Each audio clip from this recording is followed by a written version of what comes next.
যুদ্ধ গণতন্ত্র রক্ষা করার।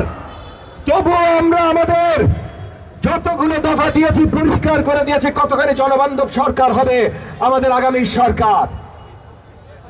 যত দুষ্ট পরিবার আছে সবার জন্য আমরা ফ্যামিলি কার্ডের ব্যবস্থা করছি, যেন প্রত্যেকটা গরিব ঘরেও আমাদের মা বোনরা খাবার কষ্ট না করে, বাচ্চাদের শিক্ষার কষ্ট না করে। আমরা বেকার ভাতার ব্যবস্থা করছি। আমরা পরিষ্কার দেখিয়ে দিয়েছি যদি আমরা সরকারি দায়িত্বে আসি তাহলে প্রথম 18 মাসের ভেতরে আমরা কিভাবে নতুন 1 কোটি চাকরি তৈরি করব, আমরা কিভাবে গ্যাস পানি বিদ্যুৎ সমস্যা এই সবগুলো সমাধান করব। আমি প্রত্যেকটা ঘরে ঘরে যখন যাচ্ছি পরিষ্কার করছি অত্র এলাকার সন্ত্রাস সমস্যা আমরা কিভাবে দমন করব।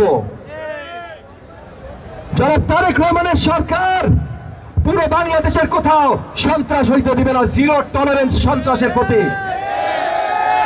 একই সাথে বৃহত্তর ঢাকা 13 মোহাম্মদপুর এলাকায় আমাদেরও অ্যাবসলিউট জিরো টলারেন্স থাকবে মাদক ব্যবসা ও সন্ত্রাসের প্রতি।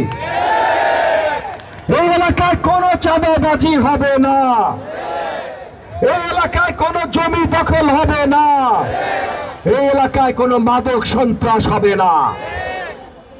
তো সবকিছুই কিন্তু জাতির জন্য, নাগরিকদের জন্য, এলাকাবাসীদের জন্য আমরাই করব। কারা করবে? ধানের শীষ করবে। কারা করবে? ধানের শীষ। তাইলে একটা মাত্র স্লোগান, 12 তারিখ সারাদিন, 12 তারিখ সারাদিন।